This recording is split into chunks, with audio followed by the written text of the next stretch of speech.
environmental sustainability and protection is at the center of it, not just the health part of it. So biofuel in its nature, we produce our own biofuel from second generation. That is the cellulosic. Hi, everyone. We are back with another episode of How to Save the Planet. I am Zoe Joshi, and I'm representing Climate Collective Foundation.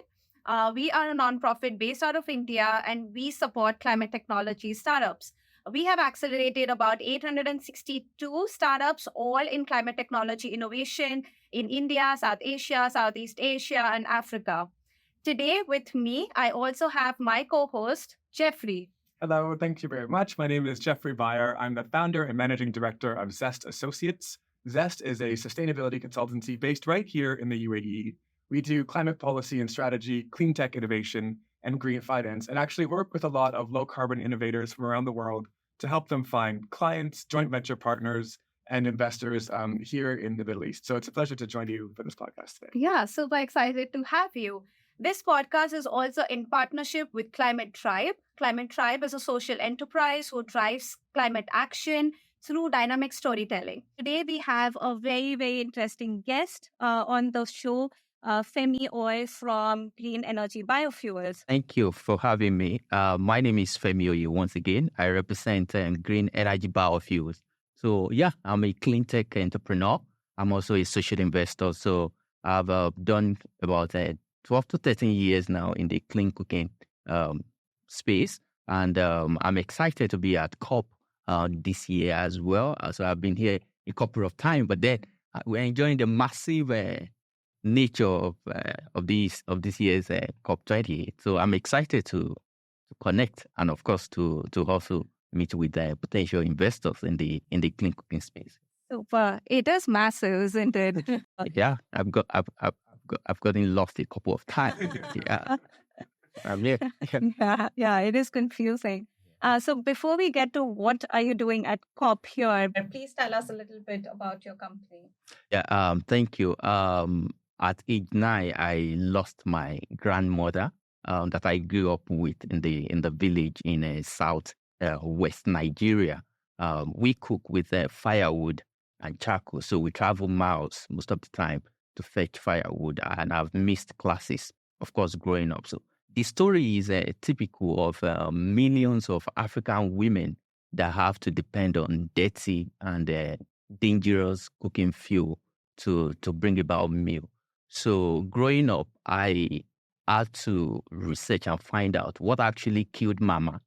And I have to realize that based on the prolonged respiratory problem, coughing, and issues that she had, so she was diagnosed to be having lung cancer. So she passed through that. So as part of my own mission, I have to do something about it because it was very, very touching to me, knowing that we could do something about what potentially kill millions of people.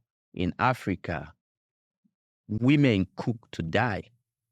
They don't cook to live. When you have to see and experience and see the experience and the exposures that they have to grapple with just to bring meal on the table. So that was my mission and my spark into the space. So I started researching to finding solutions to this. And of course, if I have to bring about solution, it has to be clean, it has to be green, it has to be sustainable. So biofuel happens to be the route that I have to go through, not the only way. So we have multiple other green sources by which you can bring about clean cooking. So in 2011, the breakthrough came when we were able to release our first batch of our bioethanol gel. We call it Kike biofuel, of course. Kike was my grandmother's name, so I have to put that beside it. So today, through this technology and solution, so we have expanded to over 17 African countries, of course, some countries in Asia as well, where we have users of our clean cooking fuels today. So Kike fuel comes with a companion cook stove, single burner, double burner. This is amazing. So we've been privileged to work with a lot of entrepreneurs because also at the center of my heart is how do we create the change that is inclusive and, of course, that is indeed sustainable. So I love working because I'm an entrepreneur, right? So I've also started a couple of startups here and there before coming into the clean cooking. So I love working with young people and women, and because women are the center of this. So Green Energy Biofuels today have over 100,000 women that we're working with across these regions and market. They are distributing the cook stove exclusively, and of course, they are earning good livelihood through that space. So we've done about 1 million cook stoves today. There's, of course, a huge benefit in terms of health, but also a huge benefit in terms of environmental. Yes. So the triple bottom line here, we don't have to put our planet into danger just because we have to sustain growth or profit. So that is why for a sustainable green company like us, environmental sustainability and protection is at the center of it, not just the health part of it. So biofuel in its nature, we produce our own biofuel from second generation. That is the cellulosic ethanol, that we get our fuel from. And we depend largely on waste, converting biomass waste, agricultural waste into C460 sugar that we eventually formulate into our biofuel gel. So we are protecting the environment through our actions and our work. We are reducing the number of logging that takes place on our wood and our forest. So we're preserving the environment. And when you use the cook stoves, it's biodegradable. So you use it, you reuse it. So you're actually not leaving any waste or toxins to the environment. So we are making sustainability and environmental protection as a very serious core of our mission and our work. Nice. I think what you said just stuck in my mind, that women cook to die. Unfortunately. Unfortunately. And that's true even of India, the market that I come from. It's such a huge problem. And I think we need more such solutions penetrating.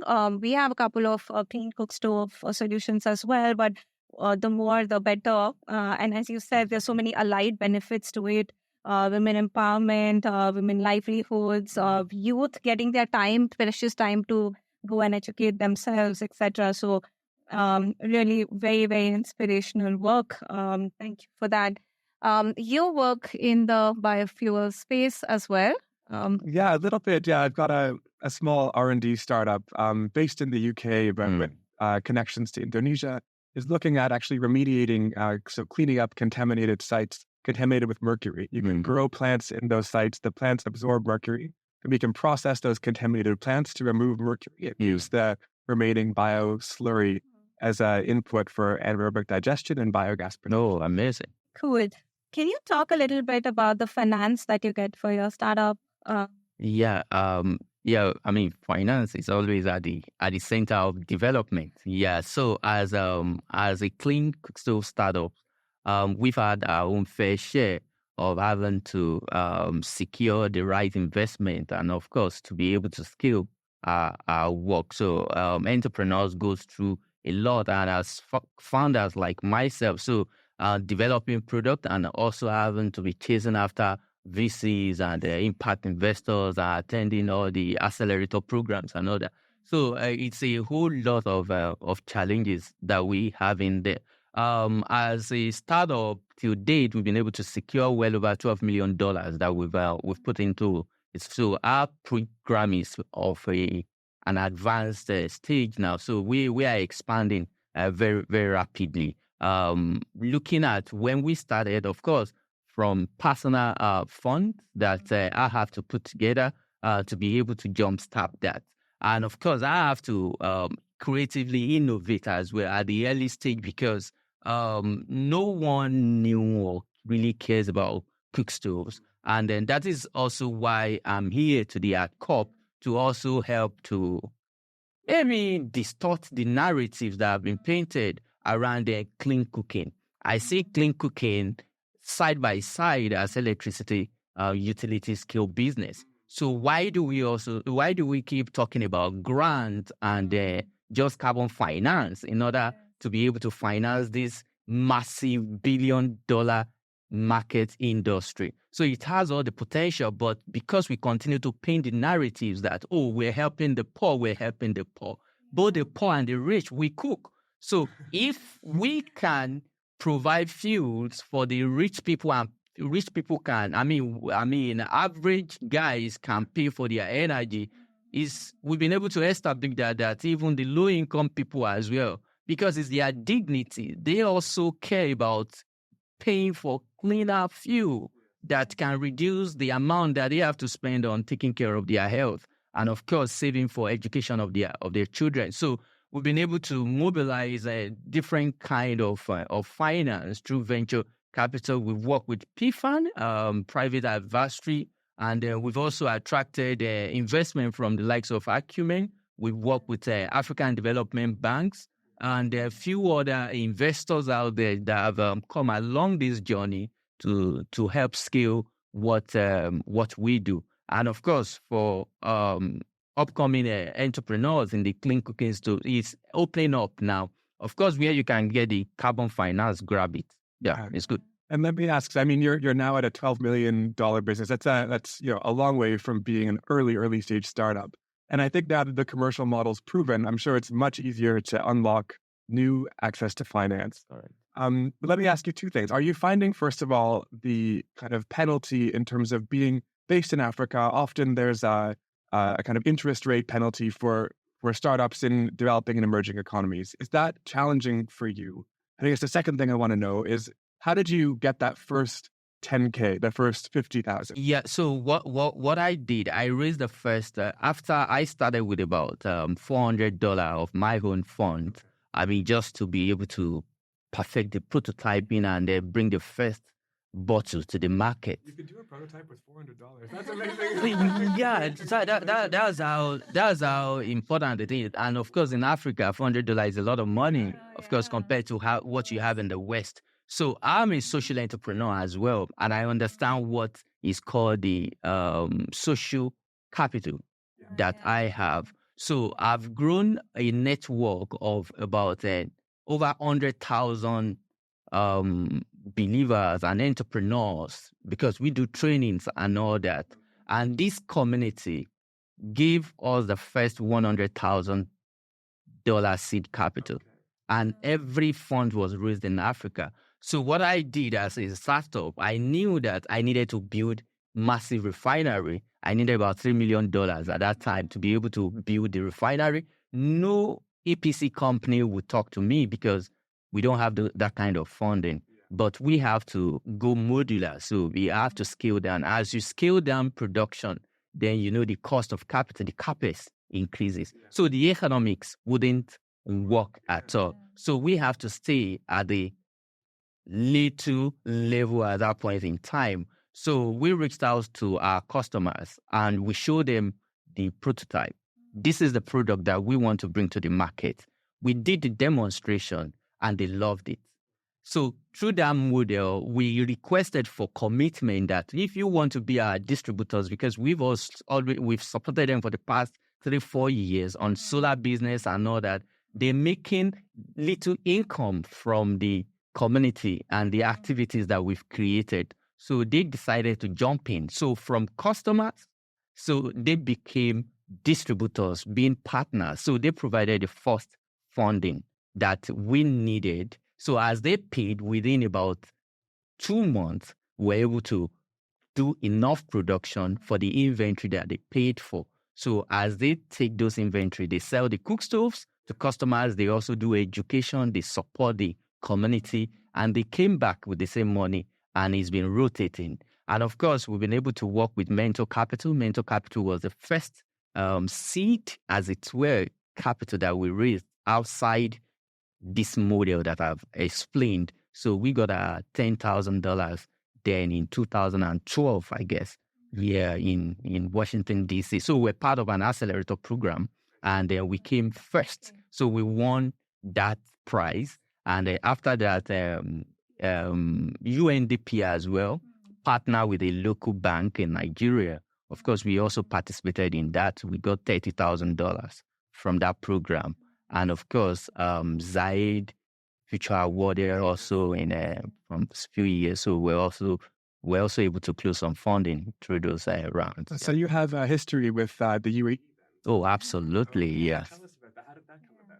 Okay, yeah, I mean, as startups, so you need to continue to improve your business model to attend programs. So we put in for the Zayed Future Prize. And to be clear, the Zayed Future Energy Prize, so Sheikh Zayed was the founder of the UAE. Correct. There's a prize now available for entrepreneurs, for startups, and also for companies that are demonstrating real, exceptional delivery. Yeah, thank you. So we put in and we got shortlisted to the last stage and we're flown in. And at the end of the day, it was when we got our first equity with Acumen for $1.5 million. Yeah, at the end of the program, apart from the prize that came with the program. Well, just another question on the financing bit, because we run accelerator programs as Climate Collective. And so we have a lot of early stage climate technology startups that we work with. And one of the things that everybody wants to know about is how can they leverage carbon markets? And I think Clean Cook Stoves has been in the news for carbon markets, right? There have been articles written about how they are getting all of the financing, specifically from the African markets, etc. So are you part of the carbon markets? Yes. So we are part of the carbon market. We call it the Clean Development Mechanism.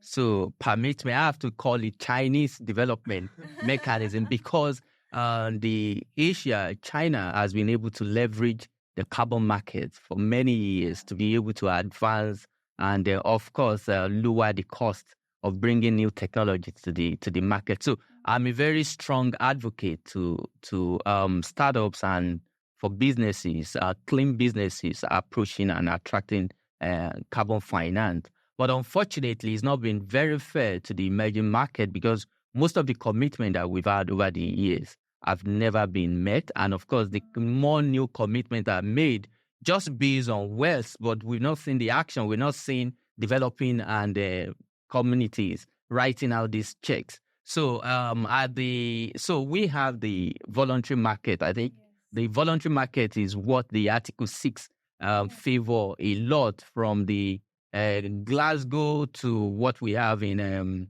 Africa last year COP. So we now have more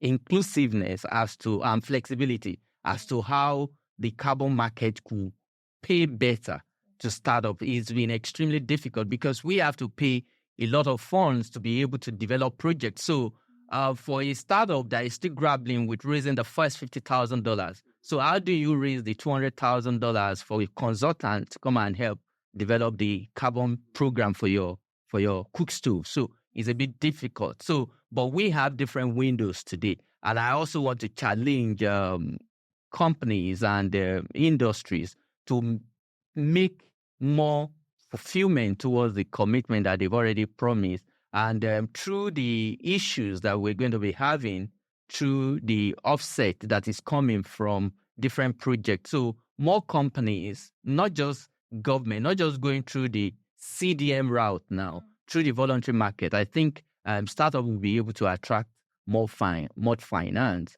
However, I just want to draw this because this is also where I draw the line with the carbon finance. Carbon finance is not the magic wand. Carbon finance will not deliver the future that we need. However, emerging market, clean technologies, Africa, we are far behind in terms of even catching up because most of the cost to even bring these solutions to the market, prototyping and even validating these solutions. And of course, in many regions in Africa, access to customers, access to the end users, very, very difficult. We have bad routes. We don't have good communication in some of the remote areas. So I think these are the areas where carbon finance will come into play. So it's going to make Africa and Asia to be more competitive in the market because the cost that it takes someone building business in Nigeria to even bring the products to the market is different from someone building in the UAE. Okay, maybe I say in London or in Luxembourg, right? To bring in the same cotton product to the market because you have to back roll and spend a lot of cost that is not easily offset. So carbon finance, it's a good topic that we need to bring in, but we need more action, more fulfillment of those commitments, not just promises. Absolutely. No, this was very interesting, and I'm sure all of the startups are going to love hearing about this because there's just so much buzz around being on specifically the voluntary carbon markets now. So, Femi, tell me, what are you doing at COP?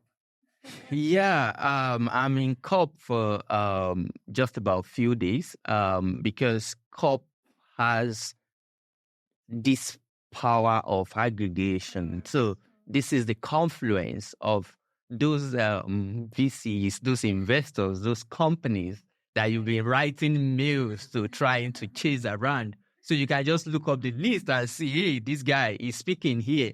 Then let me go grab him there and develop relationships. So I'm here to build and improve on a relationship and to make more contact and to talk and have some advanced conversation around the meetings that we've already started before COP.